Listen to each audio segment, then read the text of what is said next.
So jobs to be done has some methods and approaches that can be almost scientific and in some regards pretty hard to drive and replicate. You need a lot of rigor and precision.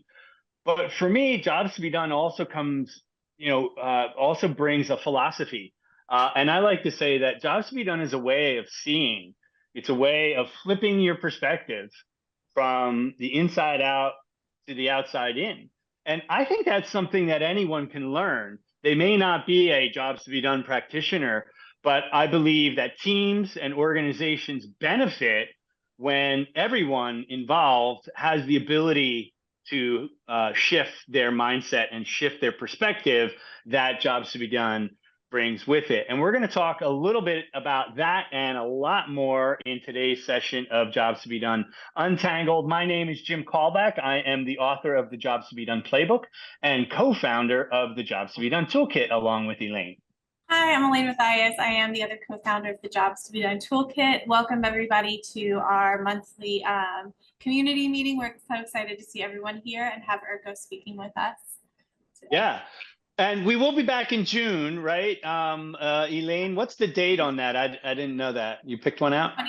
It will be the last Tuesday. The last Tuesday, and at the same time, which is 12 noon on the East Coast here. That's 9 a.m. on the West Coast in the U.S. or 6 p.m. out in Europe. But check that out. We'll have more details there. You can sign up at that link, and we'll throw that in the chat if you want to pre-register for next month's Jobs to be Done Untangled. But without further ado, we're going to get right to our special guest, and I'm really excited about this one because Urko knows jobs to be done, and he knows what he's talking about. So Urko Wood, thanks for joining us today. You are very welcome, Jim. Yeah. Thanks for inviting me. Yeah, and I know you've been on some of the sessions as a participant, and it's great to have you as a speaker this time. For folks that don't know you, why don't you just tell a little bit about your background and then a little bit about your experience with Jobs to be Done? Sure. Well, I've had some experience with Jobs to be Done before it was Jobs to be Done. I won't tell you all of those stories going back to my 20s, but it really got me into business because I saw this angle. But I think the real introduction to Jobs to be Done was when I was doing voice of the customer research for a strategy consulting firm in the late 90s and early 2000s. And I saw that it was pretty good at helping companies to improve their current offerings.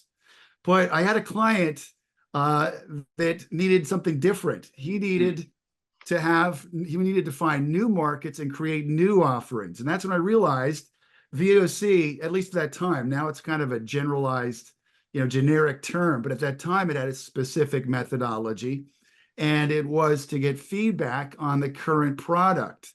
So if you don't have a current product, it doesn't work very well.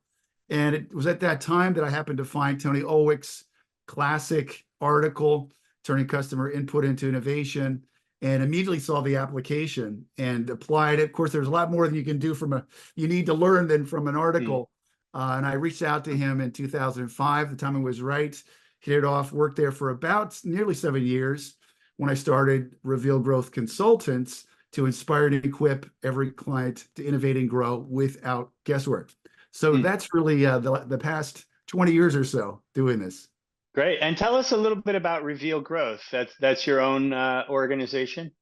Yes. So we partner with clients to drive innovation and growth so that they can innovate and grow in a consistent manner without guesswork by capturing the hidden opportunities in the market. I mean, it's what we do with Jobs to be Done, but it's often with partnering with senior leadership in medium-sized businesses rather than product development teams so much.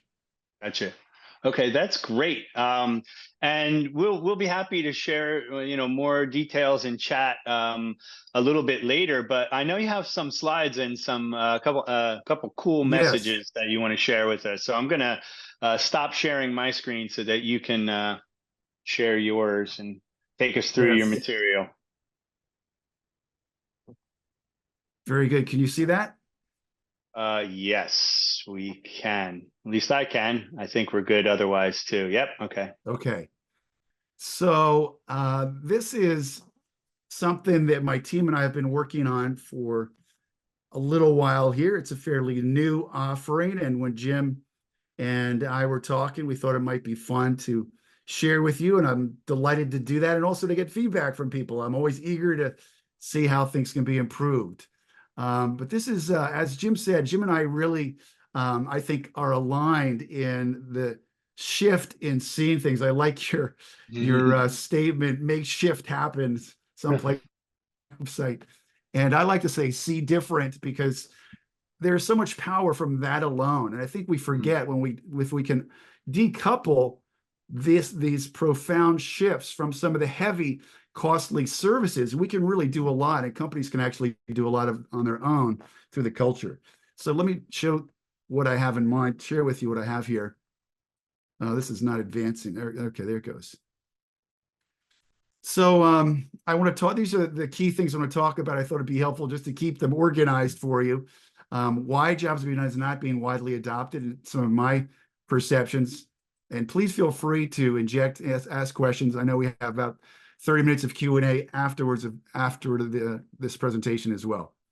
Key definitions, the benefits of defining customer needs as jobs and criteria. The company-centered innovation map. You may be familiar with the customer-centered. This is the company-centered innovation map.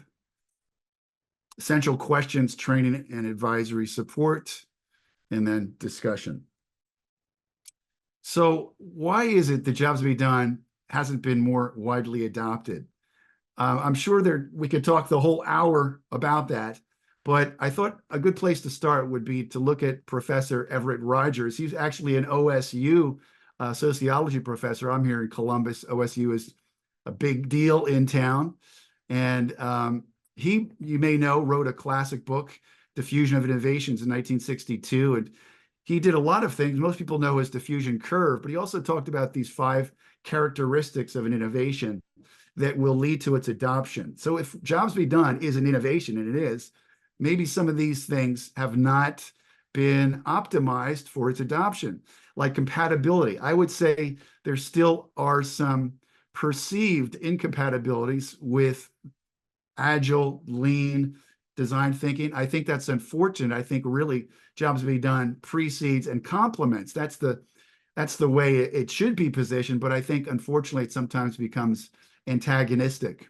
Trial ability, that is, can people try it with low cost or no cost to see, is this really valuable? Relative advantage, I think for the right company, the right circumstances, that's clear. Observability, it's not that easy to see if it's working. Of course, there are case studies that people can read, and quite a few excellent books. Jim's book is great. And simplicity, that's probably the one that steps out to me as the area of biggest opportunity for improvement. And then if you look at Professor Clayton Christensen, Harvard Business School Professor Christensen, I'm sure most people are familiar with him, big advocate. He really popularized the term jobs to be done. And he talks about barriers to consumption, and it's a lack of time. And I think for small and medium-sized businesses, this is an issue. A lot of people don't read much anymore. So simply having the time to figure out, okay, what do we do to establish competitive advantage? How do we maintain competitive advantage? Money can be an issue. Knowledge, skill, I think those can be issues that sort of fits under the umbrella of simplicity. But I think those can be one of the things I hope this process does is eliminate some of those barriers. And access. I'm not sure access is a big deal there. It may be more awareness. I added awareness. I think at least I'm familiar with consultants, but maybe there's really a lack of awareness beyond the famous Theodore Levitt quote that people don't want to buy a 1/4-inch drill, they want a 1/4-inch hole. I think, unfortunately, a lot of people know that and they go, oh, I got it. What else do I need to know? I get it. They have no idea of the deep legs and the profound change and opportunity and breakthrough innovation that taking it further really delivers, the full jobs to be done approach. Or even this jobs to be done lean. So I also think there's some unfortunate misbeliefs that have impeded the adoption. And there are probably more than these 3, but these 3 I run into quite often. You probably do too. Innovation is inherently risky. These are 3 different beliefs actually, but they're often thrown in there. Risky, it's messy, and it's expensive. And I would say none of that needs to be true. We can talk about why later if that's not obvious to people. But I try to harp on this because this is something, an objection I hear very early when I'm talking to people. Customers can't tell us what they want. We hear that a lot. And customer needs change quickly. So these are three impediments because this might fit into the compatibility characteristic that Rogers is talking about. These seem to go against what they know, they believe they know. So it's like, well, this doesn't make any sense. I'm not even going to mess with that. And then lastly, and there are probably many other things, but this is the last one I'm touching on here today. There's a common difficulty for a lot of companies to step out of the whirlwind of day-to-day operations to focus on their wildly important goals. If you've read the great book by, this is Franklin Covey, McChesney, Covey, and Hewling, The Four Disciplines of Execution. This is what the whole book is about. And that there is a role for this in what I'm doing, what I'm suggesting here as well. Because if a company is going to find opportunities for innovation, they need to have a way, particularly those that are focused so heavily on operations, they need to have a way to execute on these new important findings that they're discovering. So what if jobs to be done were simpler, cheaper, and could be built into the day-to-day operations to create a culture of innovation? Instead of what I hear people in even fairly significantly sized companies. I had breakfast with a CEO, and it's a private company. I don't know exactly, but I think his business unit is between, say, 500 million and 750 million, based on some of the companies that I know that are in his business area. And he's not the least bit interested in innovation. He's interested in competitive advantage and differentiation. But to him, if there's any innovation, it's when a big strategic account comes to them and says, hey, we need a change. So anything we can do to bring this fabulous skill and insight that we have into their operations, instead of sitting outside as some at least perceived expensive parallel administrative, burden, I think is an exciting possibility for the executive to recognize, okay, if you're going to help me differentiate and establish competitive advantage through innovation without all of that, I'm interested. So that's the purpose of Lean Jobs to be Done. So again, coming to the agenda, these are just placeholders to let you know we're switching now from that portion to some key definitions. There are others that if I were doing a training for a client, obviously there'd be more, but for today, they're just so you can understand the approach here. There are really two key things I want to communicate. One is what I'm trying to do with Lean Jobs to be Done, an approach to help organizations take small steps in strategic places to create major positive impact in productivity, innovation, and competitive advantage. You'll see productivity, that's because employees are going to be involved. So it's not just, hey, you people focusing on customer needs. It is going to be focused on innovation throughout the company. And really, that's in service of competitive advantage. So here's a key definition too. What is innovation? And I'm sure everybody has their own in this business, and many of them are excellent. I would have no quibble with them, but I like this one because it not only defines innovation, it illustrates how to execute it. So I like to say the process, innovation is the process, and that's an important first part. It's not an event. It's not an epiphany. It's not creativity. It's an event. That means there's steps, and at a high level, just two steps. There's discovering the target customer's unmet needs. That's the first step. And then devising solution ideas that address them. So that sequencing, that might be part of the disconnect for the agile, lean, even design community, because they're so used to, let's get something out there, build, learn, iterate. We're saying in most cases, you can and will be better off to understand the customer's needs first. People don't realize this, but Thomas Edison's 10,000 experiments and his whole career of experimentation was done after he verified and sized the demand in the market. This has been confirmed by his great-grannies who studied his work and wrote the book, Innovate by Edison. And there's a white paper about it. So most people think that's justification for let's get something out there and test it. He experienced that as a big waste of time and talks about it. So these are part of the misbeliefs that we have to overcome, unfortunately. And really a key definition, of course, is what does a customer need? And Clayton Christensen said it so well: when customers find that they need to get a job done, they hire products and services to do it. And I like to think of needs as of course, they're the functional, emotional, social jobs that people are trying to get done. I might add relational and consumption jobs too, and the criteria they use for success. You've certainly heard, if you're familiar with jobs to be done, of outcomes. I just use the term criteria, same thing essentially, but I think it's intuitively appealing to people to talk about criteria for success. And I like this toolbox metaphor because it's helpful to remember our products and services are really tools that people are hiring to get their jobs done. We get so attached to our methodologies. I can do it with jobs to be done. Our tools, forgetting it's all about helping them get the job done.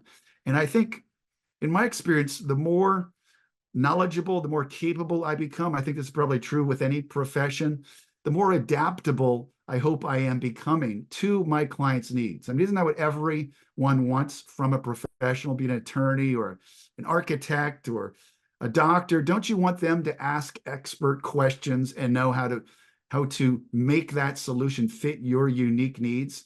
And that's what I'm trying to do with this jobs to be done, lean jobs to be done as well. So moving on here to the benefits of defining customer needs as jobs and criteria. So first, it enables companies to make this shift from focusing on generating ideas to helping customers get their jobs done. And I know it's easy to minimize mindset shifts without results, but it is a huge shift, and it does result in great results, as anybody who's been practicing or a client, I think, knows. Number two, it enables us, or I should say customers, to tell us what they want, because we're asking them what they want to accomplish rather than asking them what they want in terms of a solution. I think most people understand that, probably, if you're in jobs to be done space. But this is another big barrier to adoption, and we have to talk about this regularly for people to understand. And this is probably the first go-to thing when I start asking people about why not innovation. And I also believe that latent, unarticulated needs really do exist, but we have the capability, when we ask the right questions, to unearth them, to surface them, so that they can be spoken freely. That's what jobs to be done is able to do. It's not that they don't exist, it's that we have the capability to unearth them. And it frees us from the constraints of current solutions. And it explains why people purchase. This gives us causality. This is a terrific thing. If you've read Clayton Christensen's books, like the last one in 2016 on competing with luck, this was a core theme going through all of his work. He actually talks about it through all of his work for decades, seeking causality in business. And that's one reason he loved jobs to be done, because it explains why people buy what they buy, do what they do. And that, by the way, that has profound implications when it comes to capturing needs and having confidence that you're really able to trust them with your investment to create something new. If we were dealing with proxies rather than the real reason, that proxies meaning like demographics, we wouldn't have confidence. We shouldn't have confidence, or much confidence, that our solution is definitely going to hit the mark clearly. But knowing that the statements we're capturing as jobs or criteria are explaining causality can often explain, with a very few interviews, that any of our target customers that are in that context or in that situation are going to have an important unmet need in the same way that this one person we just interviewed does, if we're capturing the context properly, because we've identified the context and the causality of the job to be done. So that's an amazing thing that we uniquely can do with this language. And also, I like to use the analogy of law, medicine, engineering. A lot of professions have their own vernacular, and it's essential for them to do what they do, to make strides that the layperson could never make. They need conceptual tools. That's what language is. They're conceptual tools for us to build on things from the past and create new things. And for us, that's what our language, there are about 6 or 7 key terms that I like to make sure any client knows. But here, this gives everybody that common language so that we're all talking about the same thing. And it's sort of, if you don't do this, it's sort of like an attorney trying to prosecute a negligence case when there is an agreement about what negligence is by the judge, the other lawyers, the jury. It would be impossible. And yet we try to execute innovation with often very different understandings of what we're even doing. So obviously we're not going to be aligned and coordinated, and it's going to lead to failure. And lastly, then these are just 6. There are actually a number of other benefits, but just to keep on time here, this provides a unique strategic perspective of the true competition and substitutes. So for example, when I was working with a regional accounting firm, they weren't just competing with other public accounting firms. They were competing with software like Intuit's TurboTax, and they were competing with tax attorneys. And there were a number of opportunities that we revealed that we recognized they were not going to win. Maybe short term they could get in there first, but they'd be displaced by somebody that has a better platform. So this gives us a much better, unique perspective of the marketplace. So next time, here's the next thing is the company-centered innovation map. And this is playing off of that classic article about the customer-centered innovation map.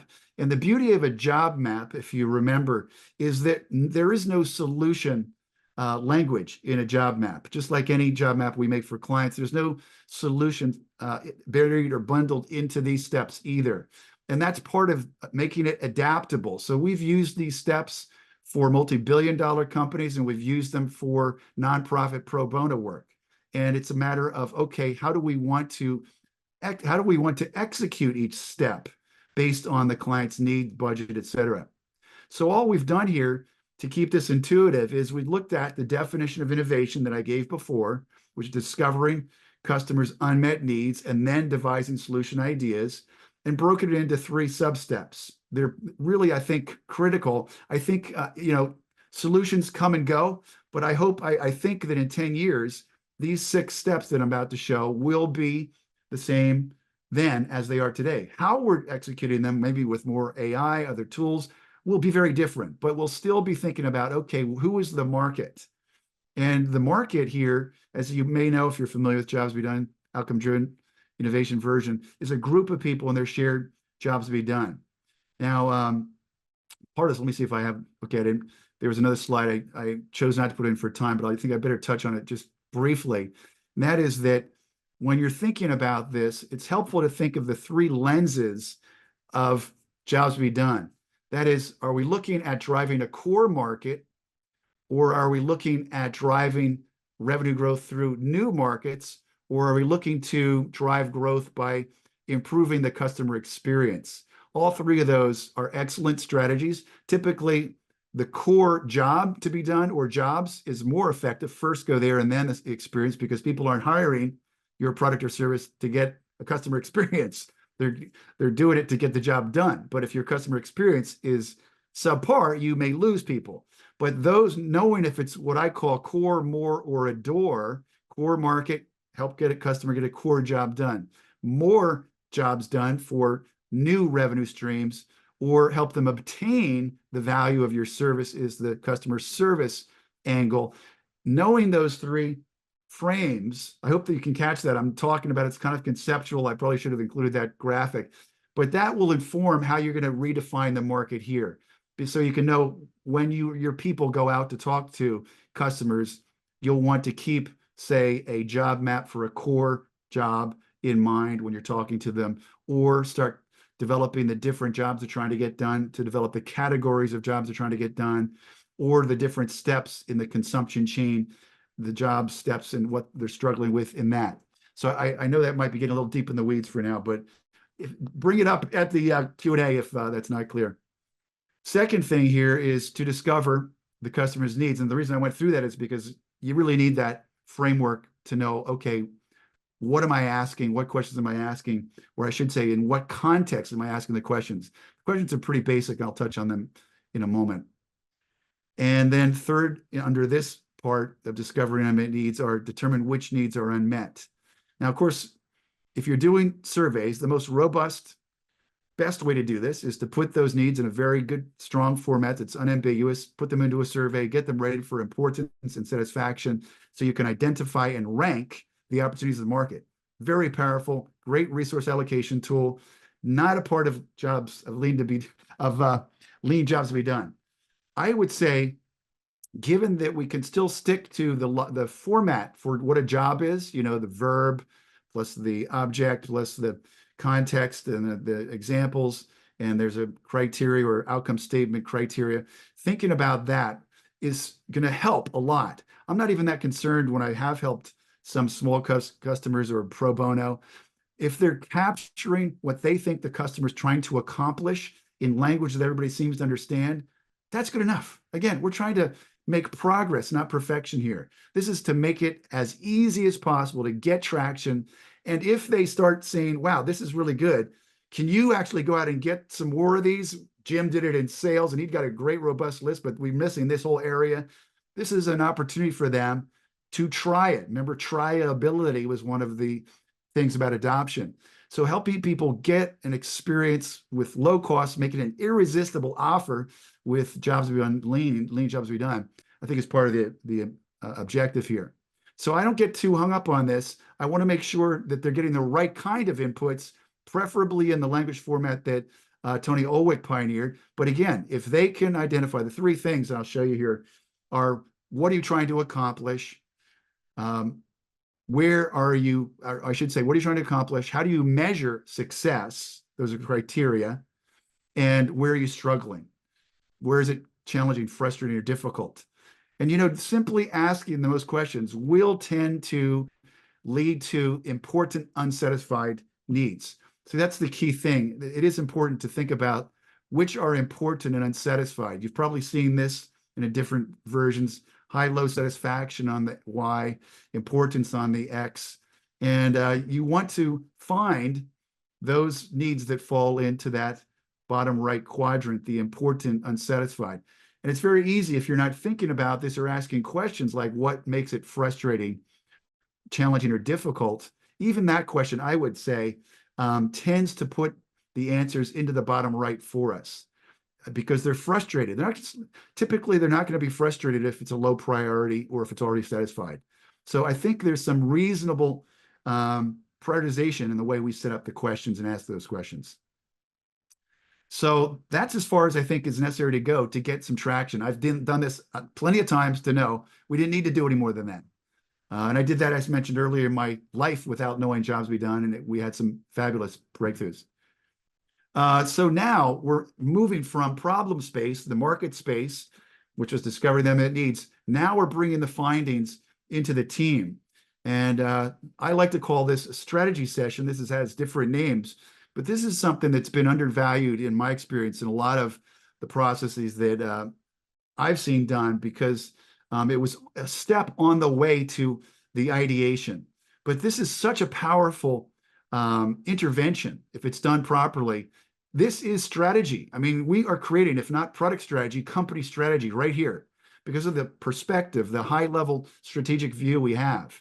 So not only can we look at a prioritized list of the needs in the total market, if they've been able to capture that, that's an amazing thing to have that nobody else can provide senior management or the product team.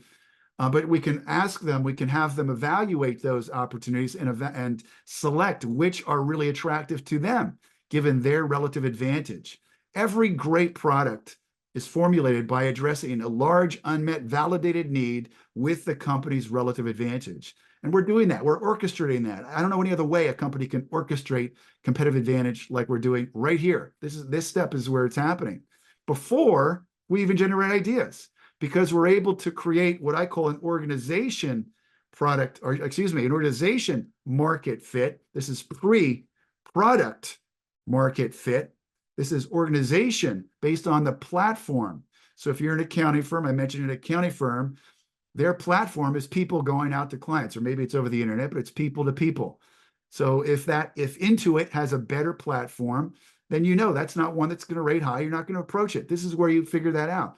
If you have something that you know a tax attorney is going to do better, that's not, even though it's on the top 10 biggest opportunities, it's probably not, it's too risky. It's not something worth pursuing, because you know at the platform level right here before ideation, you're not going to be competitive. So you can determine which are really attractive here and how to pursue them. Is it messaging and positioning? Is it new product, brainstorming with new ideas, building this? Is it buying it through an acquisition or a joint venture? Or I've had some clients that recognized we are out of alignment. This happens for a lot of big companies. They become attached, or part of the culture is to be as efficient as possible, like a manufacturing firm, and they forget that their internal processes can get in the way of their customers' success. And when they identify their customers' success as these particular jobs, particularly through a certain journey, it makes it very clear, wow, we're misaligned. We're impeding them here, here, and here. This isn't about our product per se, it's about our internal operations. But that can all be identified at step 4. And I'm taking the time here because, again, if we get some simple, correct inputs about what customers are trying to accomplish, measure success, and where they struggle, you can have that strategic conversation and have some real breakthroughs. And then this is where you do the ideation. Now you have the team. Usually it's a smaller team of senior leaders in 4. This is a larger team of cross-functional people because you want all the capabilities, maybe even outside capabilities, depending on the needs. Here's where they know the big market opportunities. They know which are attractive. So all of that market intelligence, all of those company criteria are baked into concepts at concept creation before development. That's incredibly powerful. That makes these ideas uniquely valuable, and it reduces the number of iterations. It accelerates learning. It quickens time to money and increases success rates, because we've baked in all that market information and company criteria at concept creation. And the last one, we don't personally usually get involved with too much. We hand off concept boards to our clients for them to take it into feasibility testing, design test, and development. But obviously that's a very big part, and I don't ever want to diminish and pretend that's not a very important thing that is difficult to execute. But this is the key process that I would train a client on internally. And again, this is just to be a roadmap and then to give them great latitude. I'm not going to be prescribing a lot. I'm going to give them permission to do this as they see fit. I'll give them guidelines. I'll tell them what's worked and not worked for clients. But what I want is for people to get on the path, to try it, to start understanding the difference between a good question and a bad question when talking to customers. So there's a little more here. Some of the essential questions, training advisory support, the essential questions to ask. And the core, again, as I mentioned up front, we want to base this on what kind of business objective we have. Is it core, more, is the study going to be a core, more, or a door study? And based on that, then we can identify what kind of framework we're using to ask the following 3 questions. What are you trying to accomplish? How will you measure success? What makes it challenging, frustrating, or difficult? And that's, you want to, of course, understand what they're currently doing. It's probably going to be mostly, if it's going to be employees doing this, it's probably going to be all customers, but occasionally you may get permission to. And I have sought out on sales calls when I was in sales years ago, sought out people to understand this information, and they're happy to tell me this information. It helped us change our value proposition in a business where I was leading the sales initiative. It was a big game changer because we had our value proposition all messed up because nobody had gone out and asked, what are you trying to accomplish? How do you determine success? So also, I'm sure many of you know that we often get solutions, even when we ask these questions. So we're trying to avoid the question, what do you want? We've done that. These 3 questions don't put us into the solution space the way that question usually does, but people still think in solutions. We will get solution answers. And a couple of the great questions that I learned working at Strategen, what makes that important to you? If they say, well, what we really want is we need some training for the management team. We need more team training.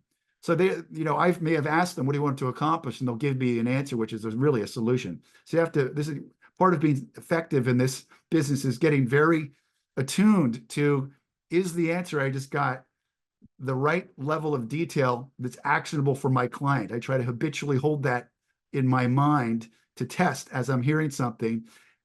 It's because it could be an answer that is appropriate for the level that my client wants. And it might be considered a solution if I were to go to another level.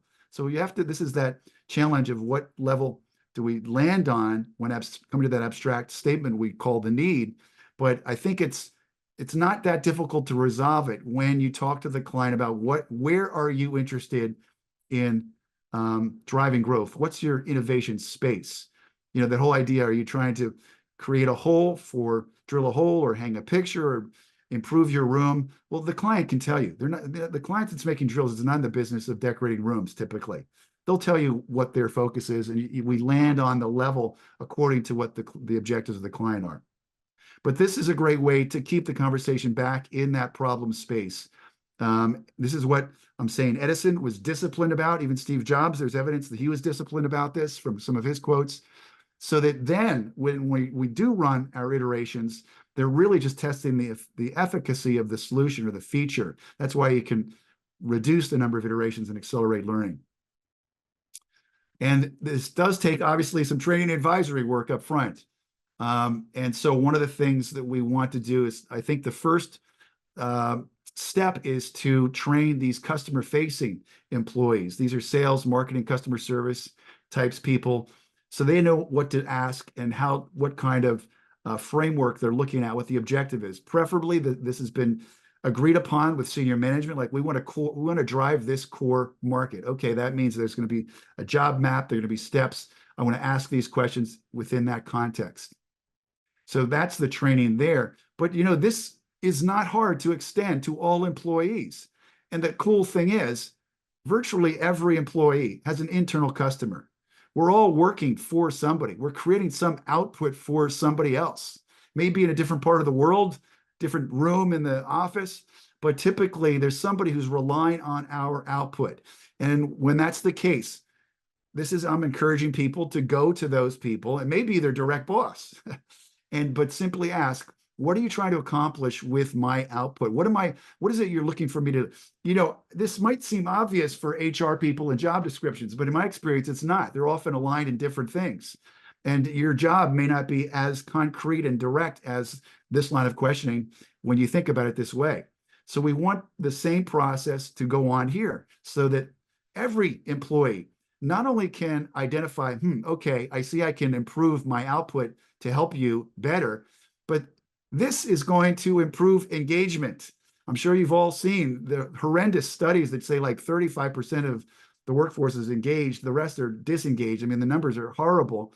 And when people understand how they're impacting others, the contribution they're making, both to their direct supervisor or the person that's using their work and to the end employee, the end customer, I think it dramatically engages people. I get more engaged. I get excited, like, wow, I actually have an opportunity to make a difference in somebody's life instead of just pushing things around here in this dark cellar office.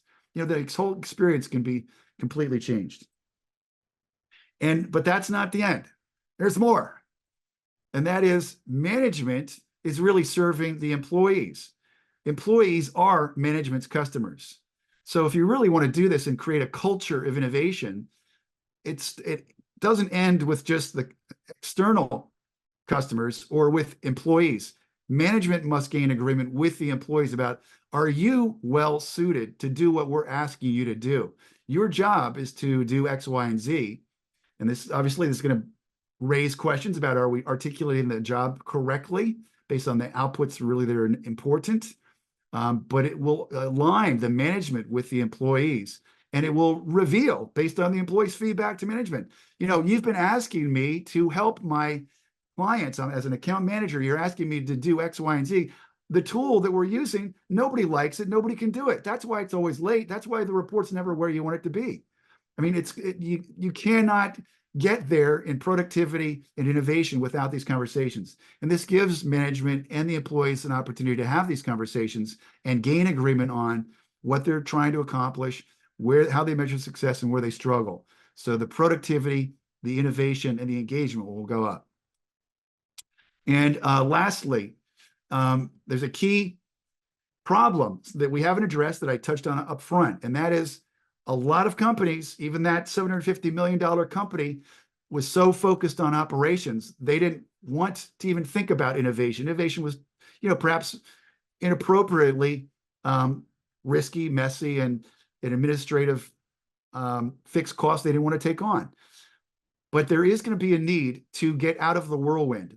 And the best way that I've seen, and I've looked at this in a number of places, a number of years, is Franklin Covey's 4 Disciplines of Execution. They created this. I've used it a number of times, both internally and externally, and it's a terrific, simple. Talk about simple. It's a simple, actionable process. Matter of fact, I don't think it's a coincidence that Clayton Christensen wrote the foreword to the book, because he talks about causality. Their big thing is making sure we understand lead metrics. That is, what are the things that are going to get results different from lag metrics? So we can say we want to double sales, over the next 3 years, but we need to have clarity about what am I doing today? That's the lead metric that will set us up to have success. And we have a version of that, is the version of how do we innovate? How do we double sales through innovation and differentiation? Is we go talk to our customers about what they're trying to accomplish, how they measure success, and where they struggle.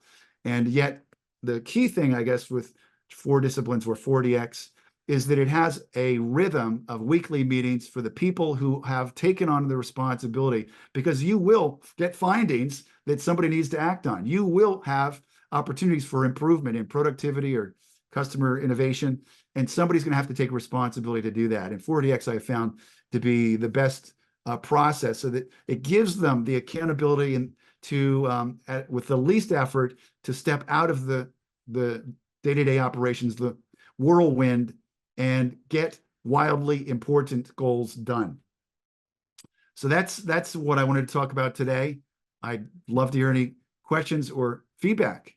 Yeah, excellent. I'll give you a piece of feedback right off the bat, Urko, is that Yes, there are a lot of themes and ideas that we've all, in the Jobs to Be Done community have heard, but the way that you frame them and express them and simplify them, it's absolutely fascinating. And so I thank you good. for your clarity here. And I love that you ended up at the Lean UX with those 6 things. That's what you need to do. So thanks for bringing it down to the tip of a pen here for us. I appreciate that, Good, Urko. good. Yeah, Thank you for that. very, very fascinating. We do have some questions from the group, and I think we have about 15 minutes to get to those. I'm going to jump right in, Elaine, to Jennifer's question. Right? Is that a good place to start? Yeah, it is. And Jennifer, if you want to come on and engage with Jim or ask your question, I think this especially is a good one if you want to add any context to it. How terrifying. Thanks, guys. Yeah. So thank everybody for your time today. And I thought the presentation was really helpful. I think one of the things that I'm really trying to marry up is this notion that Jobs to Be Done also helps not only kind of create a culture of customer centricity, because you're asking all of these questions, you're really trying to get to the root of what customers are looking for, but it moves you to customer obsession as well. And I'm wondering if you guys have ever seen that kind of positive reinforcement loop, or if you have any thoughts on that. Urko, I'll go to you first. This is a new offering, and so I don't have a whole lot of experience to share on that in particular. I think in projects, here's my best answer. And one of the reasons I'm doing what I'm doing with this new offering is that I've been thinking and talking about the accounting firm for a reason, because who would think of an accounting firm as innovative?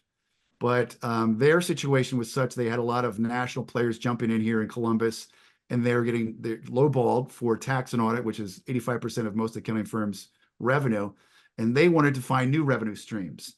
So we went through the whole process. I won't bore you with that. We did the interviews. We did not do quant. And I went a year later back to them and asked them, I had a case study and asked the managing director, what was the most impactful thing that we did with you working together? And I was looking forward to, I knew they created 2 new service lines. They made an acquisition. They entered into a joint venture because of the findings. But her first response was the mindset shift. that we've all taken on. So now, and this was for all the associates and the partners. Now, when we're talking to clients, we don't say to them, here's your audit. We first say, what's the purpose? What are you trying to accomplish with this audit? And then we try to figure out how can we provide expert advisory services to help them get that done with the audit as well. So I initially was a little heart sunk, a little heartache there, like I failed them because it wasn't a revenue. But that got me realizing there is a lot of power in simply getting the right inputs and having trust in them to make these huge changes without all the other stuff that we think of as necessary. Yeah, and for me, Jennifer, I think part of it is semantic, and I think what Urko just described, that is customer obsession. So, I think we have to know a little bit about what you mean by customer obsession. But if you're completely thinking about the customer and their problem and how they're solving it, for me, that's being customer obsessed. But I always interpreted the term customer centricity as being customer obsessed. But I think we use customer centricity too lightly these days, right? It's a checkbox, or it's something, peanut butter. You just kind of spread thinly on an organization. And I was like, well, no, that's still not customer centricity. So then we introduced customer obsession to show there's another level of that. But for me, those two terms were always synonymous anyway. However, having practiced jobs to be done, I agree with Urko that I think jobs to be done gets you into that mindset that is closer to customer obsessed as an organization. That's super helpful, guys. I really appreciate it. Okay. Fantastic. Elaine, should I just move on to the next question then? Yeah, that totally good. I can read it, or Jujula, if you want to come on and ask your question, you're up next. There she is. Hi, I'd love to. Hi, my name is Gudula. I work with Palfinger, who is a large international company doing cranes and stuff like that. So my question is, we have done a lot of jobs to be done projects, and we are in some of them, and some of them is jobs to be done, some of them is interviewing. And one question that comes up more often, and also came up from another company I'm in contact with, is, well, I know there is the customer need, but hell, our products already cost like 15% more than our competitors because we are better. And, we do have these needs, but I don't think there's going to be any willingness to pay for that. So in some of our research, we try to actually identify also if there is any willingness to pay. And that's really important for our product team. And I was wondering if you've incorporated that in your research, or how you have incorporated that. Yes. So you're talking about a willingness to pay. Yes. Or to reformulate it, one thing is the willingness to pay. The other thing is, how big is the market segment that we would actually serve with these needs? Because it's sort of implicit that you already know how big it is, but sometimes you would not know that because you don't have the sampling size correct or something like that. Well, I in my experience, and I'd love to hear Jim, Lane, you tell anybody else, but my experience, that can be done in the surveys.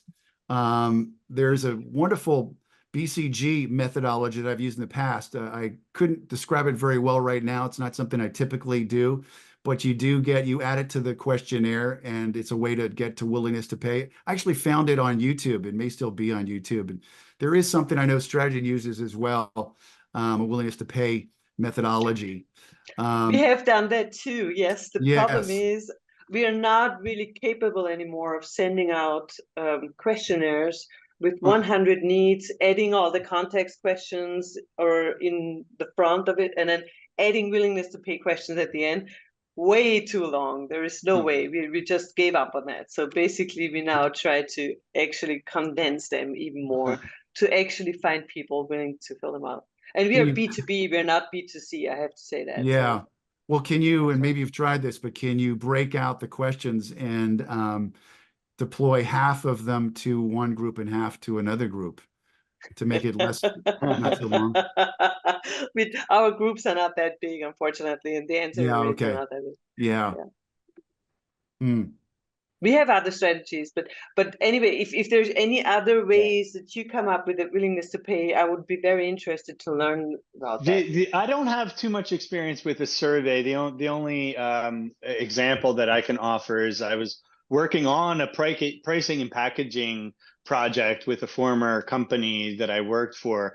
And we brought in BCG to help figure out what features people would be willing to pay more for. And then what we did with our jobs to be done data is we were able to map the unmet needs back to those. And what we found, there was one category that was light that we said, no, there's actually a big unmet need here. So we actually worked backwards. Not very scientific, and I'm not necessarily recommending that, but I mean, that's another way is to actually start from the product and then go backwards from there as well too.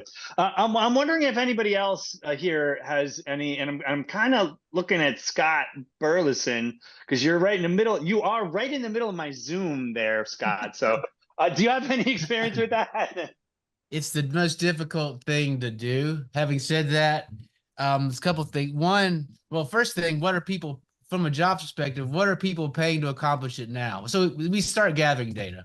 What are and then you have to look at different solutions type, so just, if you think about mowing the yard, what would it cost for me to buy a mower to do that? What would it cost me to hire a service? So get a bench line for what the current costs are. From there, there's there, especially in B2B, there are things that literally cost your customers money. A certain type of outcomes or criteria, as Urko says, things about efficiency, fuel saving. So don't overlook those. So that's a set of outcomes where if your new product literally saves energy, money, or something, labor, then that's something we can quantify. I find the Van Westendorp questions to be helpful. I've also done with some similar. I was with Jim when you described. I was reminiscing a little bit with some conjoint studies and some Van Westendorp. You can, for features. How much would you pay for certain arrangements? So if you're getting the sense that it's sort of you gather lots of data from lots of different places and triangulate, that's sort of what my recommendation is, what I do. And the other thing we have to keep in mind is when we talk about willingness to pay in what units? Like, so dollars. With inflation, especially in the last 5 years, you have to recognize that it's a moving target. So we have to with the root raw materials, transportation, whatever you want to look at. So whatever information we gather, we need to think of it relative to something else, because everything is relative to something else, and especially what something costs. And so no matter what, so we triangulate with lots of data, and then we have to understand that what we've learned is it's moving. It's not going to be stable. Now, financial people hate the answer I just gave because they want a simpler answer. But I don't know. I'm curious what other folks have. I think Gudula hates that answer too, because it's not specific. You hit on a very sore nerve, Gudula, and I think the field itself, we need to go after this question and have a clear answer for that. But it's I think it's a great question that you asked there. I hope some of those answers were helpful to some degree. It's I think a lot of what I heard is what we already do, what and you're it's doing, definitely very much outside jobs to be done. Yeah. Mm-hmm. And which is no problem, because I really like what you said at the beginning, that we have, like, as researchers, we have a toolbox, and our guys are not really interested if it's called jobs to be done or anything else, or what it is exactly. Mm-hmm. Just give me the answers, right? And jobs to be done is such a nice label that we have used it now, and we pretty much use it for a lot of things, even though they might not be jobs to be done in traditional sense. It doesn't matter. The most important thing is we go out, we talk with the customers, we ask them before anything else is being done, or parallel to other things that are already being done. And then I think that's really the important lever, actually. Excellent. Thanks for that summary. That's fantastic. And thanks for your question. It's nice to see you here. I think we got time for one more, Elaine, just in the interest of time, just to get Tim's question in. Yeah, I think so. That sounds like a good option. Tim, do you want to come? Hey, Tim, there you are. Yeah. Sure. This may be a big question for 5 minutes, but back in the 80s and 90s, we had the world-class manufacturing, Toyota production system. Toyota laid everything out there. All the information was there. They taught people how to do things. But things never really got adopted because the culture was never changed in the companies that were trying to adopt these things. The psychological safety to be able to pull the end-on cord. But what you saw was all the mechanics of these techniques, you know, TQM and all the fun acronyms. So I see there are parallel here between jobs to be done and this whole Toyota production system. My question to you, since you're teaching these companies how to perform JTBD, and where do you see the most common failure points, and what discussions do you have to get them beyond that?